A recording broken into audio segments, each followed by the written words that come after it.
Please give an energetic and warm welcome to the one and only Anand Arnold.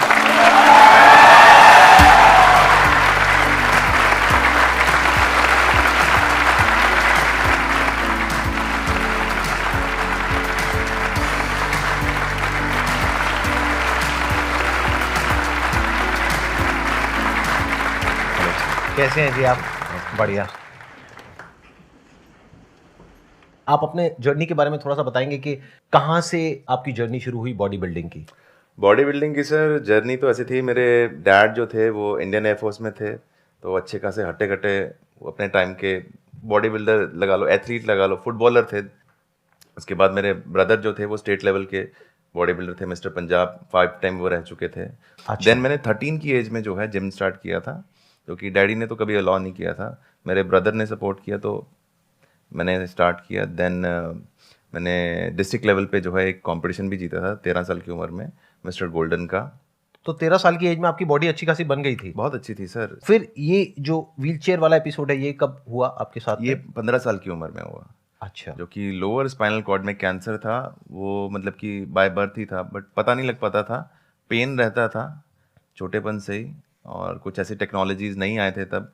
But जब 15 साल की उम्र में जब सीवियर अटैक पड़ा, फिर उन्होंने एक MRI के लिए भेजा, तो उसमें सारा कुछ आ गया, तो बहुत ही क्रॉनिक था। और किस स्टेज पे था वो कैंसर? वो ऐसे था कि अगर मैं सर्जरी ना करवाता तो विद इन 1 वीक डेथ हो जानी थी। और वो सर्जरी कराने के कितने टाइम बाद आप रिकवर हो पाए? सर्जरी कराने के बाद तो मैं डिप्रेशन में चला गया था 3 साल तक।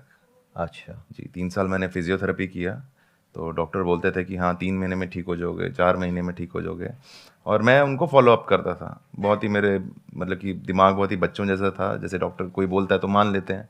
तो डॉक्टर ने मेरे को रियल मतलब कि जो सच्चाई थी वो नहीं बताना चाहते थे कि हाँ भाई तू कभी ठीक नहीं होगा अभी। ये बात आपके पेरेंट्स को पता थी?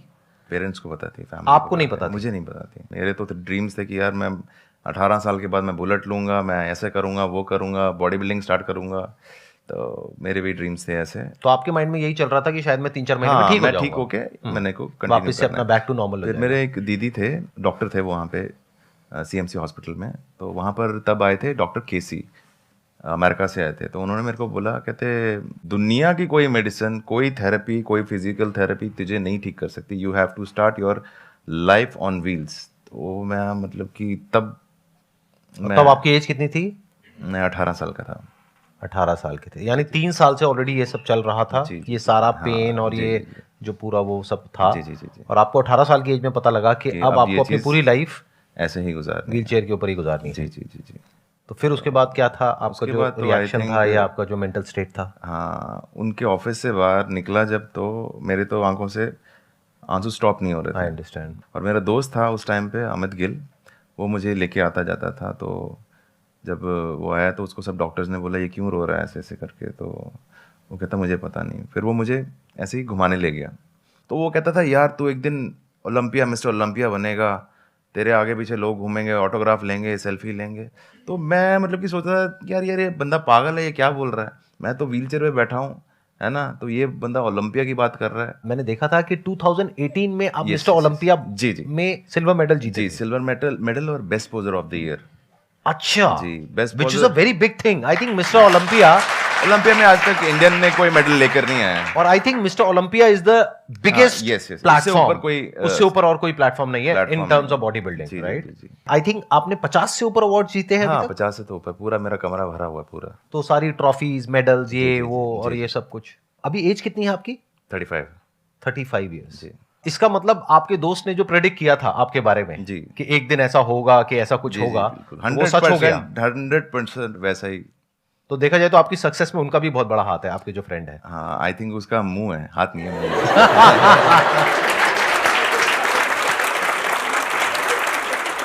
इनकी इस बात से आप आइडिया लगा सकते हो कि लाइफ में एक पॉजिटिव एनवायरनमेंट कितना जरूरी होता है जब हमारे साथ में कुछ बहुत बुरा हो रहा होता है। क्योंकि उस वक्त क्या होता है कि अंदर से इंसान टूट जाता है, आसपास में भी लोगों की जो नजरें होती हैं उसके अंदर हमको ऐसा दिख रहा होता है कि अरे अरे ये क्या हो गया, व्हाटएवर। बट उस टाइम पे अगर कोई आ करके बोले नहीं तू ये कर सकता है, वो कर सकता है, चाहे वो मन रखने के लिए भी बोले, जी, लेकिन वो बहुत बड़ी बात होती है। अब बताइए, आप लोगों के माइंड में कुछ क्वेश्चंस आ रहे होंगे जो आप इनसे पूछना चाहते हैं, तो प्लीज गो अहेड। सर मैं ये पूछना चाहती हूँ दैट आपने अपनी जर्नी लाइक बहुत कुछ फेस किया होगा, उस उस ड्यूरेशन में आपने क्रिटिसिज्म भी बहुत फेस किया होगा, ऐसा मुझे लगता है। जी। सो अगर आपने फेस किया है तो उससे कोप अप कैसे किया आपने? देखा जाए तो हर एक की लाइफ में स्ट्रगल है, और अभी भी स्टिल मैं स्ट्रगल कर रहा हूँ। अभी भी मुझे लोग ट्रोल करते हैं, कुछ अच्छा करने जाओ तो भी ट्रोल करते हैं। अभी मैंने जयपुर में अपना कंपटीशन करवाया था, उसका नाम था आनंद आर्नोल्ड क्लासिक। तो मेरा ये विजन था उस चीज़ को लेके कि जैसे आज की डेट में first Indian wheelchair body builder मैं हूँ। घर से जो उठ के और भी एथलीट्स आए जो व्हीलचेयर पे हैं और वहाँ पर आए, और आज की डेट पे उनको बड़े बड़े जो शोज़ हैं वहाँ पर बुलाते हैं, उनको स्पॉन्सरशिप दी जाती हैं, और आज की डेट में 30 बॉडी बिल्डर्स जो हैं वो all over the India compete कर रहे हैं और बहुत अच्छे लेवल पे कर रहे हैं। तो ट्रोल लोग जो हैं हमेशा आपको करते हैं, चाहे आप अच्छा करो चाहे बुरा करो, ठीक है ना, लोगों का काम है बोलना। ये हमारे ऊपर डिपेंड करता है हम उस चीज़ को कैसे लेते हैं। आपके संघर्ष को नमन 100 बार। ये कहना चाह रहे थे सर कि अभी की जो सिचुएशन चल रही है, लोग किस चीज़ को लेके? सर मतलब स्ट्रगल लोग कर रहे हैं, सभी अपने जीवन में स्ट्रगल करते हैं। तो सर अब ऐसा होता है कि कभी डिमोटिवेट होते हैं लोग, बच्चे हैं और लोग हैं जो पढ़ रहे हैं अपने अपने फील्ड में। तो कुछ लोग तो हैं जो सर की मोटिवेशनल वीडियोस देख के लाइक मैं, तो सर वो मोटिवेट हो जाते हैं और लाइफ में ठीक ठाक करते हैं। लेकिन सर कुछ ऐसे लोग हैं जो सिचुएशन अभी बनी हुई है, कोटा में देख लीजिए सर, जो बच्चे सुसाइड कर लेते हैं, तो वो सर उस सिचुएशन को कैसे ओवरकम कर पाए? कहाँ कमी रह जाती है कि बच्चे ऐसे डिसीजन ले लेते हैं कि वो अपने जीवन को ही खत्म कर देते हैं? सर एक टाइम मेरा भी ऐसे ही था, मैं भी कुछ ऐसे ही सोचता था, पर मैंने उस नेगेटिव एनर्जी को मैंने पॉजिटिवली यूज़ किया। जब हम पेन में होते हैं ना, तब हमारे में इतनी ज़्यादा ताकत आ जाती है कि आपने सुना होगा कि पहाड़ को भी एक बंदे ने काट दिया था। जी। तो वो बंदा उस पेन में था, उसका एक सोच थी कि उसने उस चीज़ को पूरा कंप्लीट किया। तो हमको सिर्फ यही करना है कि नेगेटिव नहीं जाना, हमेशा पॉजिटिव देखना है। मेरी ज़िंदगी में था कि ये चीज़ नहीं थी, दांतों में पावर नहीं है पर हाथों में तो है ना, तो आज आपके सामने हूँ, देख लो। बैकग्राउंड ऑफ अप्लॉज है। सर मेरा कोई क्वेश्चन नहीं है, मेरा बस एक छोटी सी रिक्वेस्ट है। सर आप एक्चुअली मैं यहाँ पे मतलब कि मोटिवेट तो मैं सर वीडियो देख के भी हो जाता हूँ, तो मैं यहाँ कुछ स्किल सीखने आया हूँ। वो है सर मेंटलिज्म का, जो आप कुछ दिन से एक्ट परफॉर्म कर रहे हैं यहाँ पे। उसकी मेरी फीस है 1.5 लाख रुपए। अगर आप सीखना चाहते हो तो I don't have any- आप पैसे डिपॉजिट कराओ और फिर करते हैं। हम सर कोई दिक्कत नहीं है, हम सर फी मतलब पे करेंगे, कोई दिक्कत नहीं है। तो दो, क्योंकि 1.5 लाख रुपए दो। सर आप 1.5 लाख छोड़ो, पहले 150 रुपए तो दो। तो सर आप अगर हमें मतलब हमें भी सिखा दे तो क्या पता हम भी आगे चल के यूट्यूबर बने और हम भी वहाँ पे मतलब आपके साथ बैठे। आपने भी कहा है सर और हम सब ने माना और प्लस सर ने करके दिखाया कि आसान है सब कुछ। सर आसान कुछ नहीं होता। सर ने कहा है और सर है आसान। सर आपने सर कर दिखाया। नामुमकिन भी कुछ नहीं होता। आपने सर कर दिखाया जी, है आसान। आसान नहीं था, ये कहना चाह रहे हैं कि आसान था नहीं, और आप लोग भी गलत समझ जाते हैं। जब मैं बोलता हूँ ना आसान है, तो आपके माइंड में आता है सब कुछ आसान है। अरे कुछ भी आसान नहीं है। मतलब ये है कि सब कुछ बहुत मुश्किल है। ये जिस फेज से निकल करके आए हैं, दैट वाज वेरी डिफिकल्ट, बहुत मुश्किल था। लेकिन अगर उस वक्त ये बोलते कि बहुत मुश्किल है, मैं यहां से नहीं निकल पाऊंगा, मैं कुछ नहीं कर पाऊंगा, तो एक ऐसी स्टेज आ जाती जहां पे जाकर के बोलने लग जाते मुश्किल के बाद में नामुमकिन है, इम्पॉसिबल है, मैं कुछ नहीं कर पाऊंगा। अगर ये उस वक्त अपने आप को बोले आसान है, और अगर वो झूठ भी है, और अगर ये माइंड में बैठ जाए कि नहीं आसान है, मैं कुछ कर सकता हूं, कर सकता हूं, कर सकता हूं, तो वहां से एक थॉट प्रोसेस चेंज होने की पॉसिबिलिटी पैदा हो जाती है। जी। सर मैं ये पूछना चाहती हूँ कि लाइक मेरे साथ बहुत टाइम ऐसा होता है कि मैंने कोई गोल सेट किया कि मुझे ये अचीव करना है, और पर ना मुझे वो करने से पहले बहुत ज़्यादा डिप्रेशन या फिर पैनिक टाइप का सिचुएशन क्रिएट हो जाता है कि पता नहीं मैं कर पाऊँगी या नहीं। मतलब वो एक्सट्रीम हो जाता है कि बस मेरे से होगा ही नहीं, पॉसिबल ही नहीं है। तो मैं उस फियर को कैसे ख़त्म करूँ? आप ये सब सोचने के बजाय आप ये सोचिए कि मेरे को अपना बेस्ट करना है, चाहे वो सक्सेसफुल हो या ना हो। पर अगर आपने अपना 100% उसको दिया है तो उसको मतलब कि सक्सेसफुल होने से कोई भी नहीं रोक सकता। Yes sir. जब भी हम कुछ ऐसा करते हैं जो आज से पहले हमने नहीं किया है, तो हमको डर लगता है। Yes sir. उस डर को आप थ्रिल भी कह सकते हो। आपके ऊपर है आप उसको कैसे देख रहे हो। आप उसको डर बोल रहे हो, बट वो डर नहीं है, वो एक्चुअल में थ्रिल है। जैसे गाड़ी चलाना सीख रहे हैं, एक तरफ से डर भी लग रहा है कि एक्सीडेंट हो जाएगा, ये हो जाएगा, वो हो जाएगा, बट मजा भी आ रहा है धीरे धीरे जैसे जैसे हम सीख रहे हैं। तो ये थ्रिल लाइफ में हमेशा रहेगा, कभी भी ये मत समझना कि ये नहीं रहेगा। और ये सबके अंदर होता है। अगर कोई कहता है ना ये हमारे अंदर नहीं है, तो वो झूठ बोल रहा है। आज भी जब मैं कुछ नया करता हूं, देखो, एक तो है मेरा अपना कंफर्ट जोन, यानी जो मैं कर चुका हूं पास में उसी को रिपीट कर रहा हूं, तब कुछ भी डर नहीं होता है, कोई थ्रिल नहीं होता है, कुछ नहीं होता है। पर जैसे ही हम कुछ ऐसा करते हैं जो आज से पहले हमने नहीं किया है, तो अंदर से डाउट आता है कि पता नहीं मैं कर पाऊंगा नहीं कर पाऊंगा, कहीं मैं फेल तो नहीं हो जाऊंगा, कहीं कुछ गलत ना हो जाए, ये ना हो जाए। बट ये अच्छा है। कुछ लोग क्या है, इसको एंजॉय करते हैं, तो वो कुछ नया करते रहते हैं लाइफ में। They become legends in their field. For example, आज ये मेरे साथ में बैठे हैं। जब आप इंडिया में कॉम्पीट करते हो तो आपके लिए बहुत आसान है इंडिया में कॉम्पीट करना, लेकिन जब आप ग्लोबल प्लेटफॉर्म पे जाते हो, जैसे कि मिस्टर ओलंपिया, जी जी। तो वहां तक तो बहुत लोग सोचते ही नहीं है। नहीं, नेवर। तो वहां तक सोच पाना और वहां पर जा करके कॉम्पीट कर पाना और जीत के आ पाना, जी इसका मतलब कि आपके माइंड में कुछ ऐसा है कि आपको कुछ बड़ा करने में, यानी जो आप पास में कर चुके हो, जो सक्सेस अचीव कर चुके हो, उसको आप एंजॉय नहीं करते हो बैठ करके। नहीं। आप ये सोचते हो नेक्स्ट बड़ा टारगेट Next क्या मैं है, क्या करूंगा। हाँ और जैसे ही हम वो सोचते हैं तो डर भी लगता है। जी। बट मैं उसको डर नहीं बोलता हूं, मैं उसको थ्रिल बोलता हूं। जैसे जब ये मीट सीरीज मैंने शुरू करी थी, तो मेरे अंदर एक डर था, अगर आपकी लैंग्वेज में बोला जाए, और मेरी लैंग्वेज में बोला जाए तो एक थ्रिल था, क्योंकि मैं कुछ नया कर रहा था। उससे पहले अगर आप 10 साल में देखोगे, ना तो मैं कहीं गया ना कोई यहां पर आया, लेकिन पिछले 4 महीने में देखो कितने लोग यहां पर आ गए, सब कुछ ही बदल गया। मतलब पिछले 10 साल में जो मैंने किया उस सबको छोड़ करके एक नया ट्रैक पकड़ लिया। हो सकता है अगले 6 महीने बाद मैं फिर कोई नया ट्रैक पकड़ लूं, जो मुझे खुद भी नहीं पता है। जो आप कहो ये क्या हो रहा है, ये क्या बदतमीजी है। संदीप सर को तो हम देखते थे ये सोच करके कि वो एक मोटिवेशनल स्पीकर है, और वो मेंटलिस्ट बन गए हैं। तो I am not attach to my past success और failure. I am not attach to my future success और failure. I am attach to doing something new, क्योंकि वहीं पे थ्रिल है, वही जिंदगी है। समझ रहे हो? कुछ नया क्रिएट करना ही तो लाइफ है।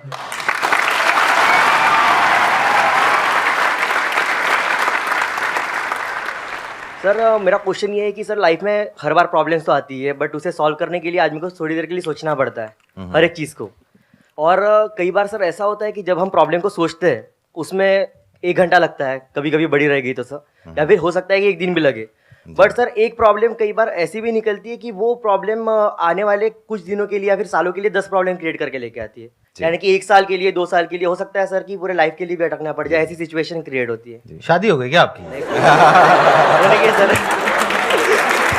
नहीं, उससे बड़ी प्रॉब्लम कोई नहीं है। प्रॉब्लम जो है वो इतनी खराब लूप क्रिएट करके देती है कि उसकी वजह से हम ना लाइफ में आगे बढ़ पाते और ना उस प्रॉब्लम को भी सॉल्व कर पाते और एक स्टेट में अटक जाते। आपको एक बात बताऊं, कोई भी ऐसी प्रॉब्लम नहीं है जिसको सॉल्व ना किया जा सके। हाँ सर। अगर फिर भी आप अपने माइंड सेट से उसको नहीं क्लियर कर पा रहे हैं, तो आप किसी और का सजेशन ले सकते हैं। लाइक सर जो हैं, इतने बड़े मोटिवेशनल स्पीकर हैं। नहीं सर, प्रॉब्लम क्या है वो तो मतलब इतनी प्रॉब्लम क्रिएट हो गई है एक ही प्रॉब्लम की वजह से। कौन सी प्रॉब्लम है वो? कौन सी प्रॉब्लम है जिसकी वजह से प्रॉब्लम क्रिएट हो गई? उस लड़की को छोड़ क्यों नहीं देते?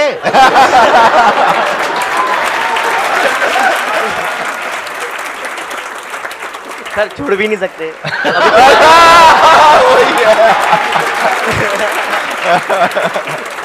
अभी तो छोड़ सकते हो, शादी नहीं हुई है। नहीं नहीं सर, वो प्रॉब्लम नहीं है सर। फिर क्या प्रॉब्लम है सर? सर अब कैसे समझाओ सर, वो समझा नहीं पा समझाओ रहा ना हूं। सर। इसीलिए सर आपको पूछ रहा हूँ कि अगर कोई ऐसी प्रॉब्लम आती है या फिर आ चुकी है तो मतलब आप कह रहे हो एक प्रॉब्लम आ गई है, हाँ सर। वो प्रॉब्लम एक लड़की है, और उस प्रॉब्लम की वजह से 10 प्रॉब्लम्स और आने वाली है, नहीं यानी कि सर, बच्चे नहीं सर, बिना शादी के, नहीं सर। या शादी के बाद।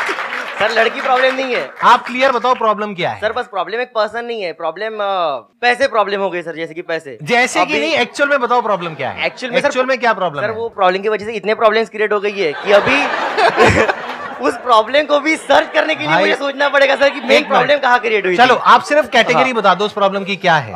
सर कैटेगरी प्रोफेशनल कैटेगरी है सर, प्रोफेशनल यानी कि फ्यूचर आने वाली। नहीं सर, जैसे कि सर अभी मैंने आज से 1 साल पहले सर स्टार्टअप शुरू किया है मेरा, तो उसकी वजह से सब प्रॉब्लम क्रिएट हो रही है। जैसे हाँ, कि तो अब मैंने आए ना पॉइंट पे। हाँ हाँ, ठीक है, तो आपने स्टार्टअप शुरू किया। स्टार्टअप शुरू किया है सर, तो उस स्टार्टअप के लिए सर थिंक करना पड़ता है हर एक चीज को कि कैसा क्या करना होगा, आगे हाँ, जाके क्या करना होगा। हाँ, तो उस चीज को करते करते सर थोड़ा बहुत टाइम बीतता है। हाँ। उसकी वजह से स्टार्टअप शुरू करने के बाद जितने भी हमारे पैसे होते वो तो हमें लगाने ही पड़ते। तो सर पैसे खत्म हो गए उसके बाद में। तो स्टार्टअप आपने अपना किया, वहां से पैसे खत्म हो गए, तो पैसा प्रॉब्लम है ना। सब पैसा प्रॉब्लम है और साथ ही में पैसा खत्म हो गया तो सर एम्प्लॉय भी मैं problem समझ है। गया, वही पैसा खत्म हो गया, वो हाँ। प्रॉब्लम है, वो अकेले आपकी नहीं है, यहाँ पे बहुत लोगों की और है नहीं प्रॉब्लम। सर, मैं इसीलिए कह रहा हूँ सर, पैसा प्रॉब्लम नहीं है। हाँ। सर प्रॉब्लम ये है कि मेन प्रॉब्लम जहाँ से शुरू होती है सर, ठीक है। इतना प्रॉब्लम वर्ड मैंने आज तक जिंदगी में नहीं सुना अपने किसी सेशन में। मेरे को लगता है जब ये वीडियो एडिट होगी ना अजय, तो वहां पे नीचे काउंटडाउन लगाना प्रॉब्लम का। प्रॉब्लम 1 2 3 400 500 600 बढ़ता जा रहा है काउंटडाउन। हाँ बताओ और सर, प्रॉब्लम क्या है। सर हाँ। डिसीजन लेने के लिए समय इसलिए लगता है सर, क्योंकि कई बार ऐसा होता है ना कि प्रॉब्लम इतनी बड़ी रहती है 501 कि उसका सोल्यूशन ढूंढने के पहले सर 2 मिनट के लिए सोचना पड़ता है कि अगर ये सोल्यूशन गलत हो गया तो हो सकता है आगे जाके इसी की प्रॉब्लम की वजह से और 502 प्रॉब्लम आ जाए। बस भाई बस एक मिनट शांत।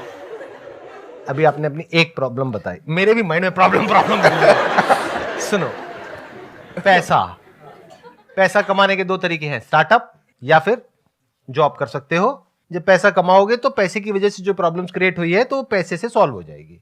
अब आप कह रहे हो उसकी वजह से और प्रॉब्लम्स हो गई है, उन प्रॉब्लम्स के लिए कुछ एक्सपर्ट्स हैं, जैसे कोई डॉक्टर है, ये है वो है, तो उनके पास जाओ, उनसे जाकर के डिस्कस करो, तो वो वहां से सॉल्व हो जाएगी। हाँ सर, मैं ये चाहता हूँ कि आगे जाके कोई भी ऐसी प्रॉब्लम में फंसू ही ना, या फिर उस लूप में ना फंसना चाहता हूँ मैं सर। ऐसा कभी नहीं होगा, फंसोगे फंसूंगा ही मैं, फंसोगे ही, फंसने वाला हूँ फंसने ही वाले हो।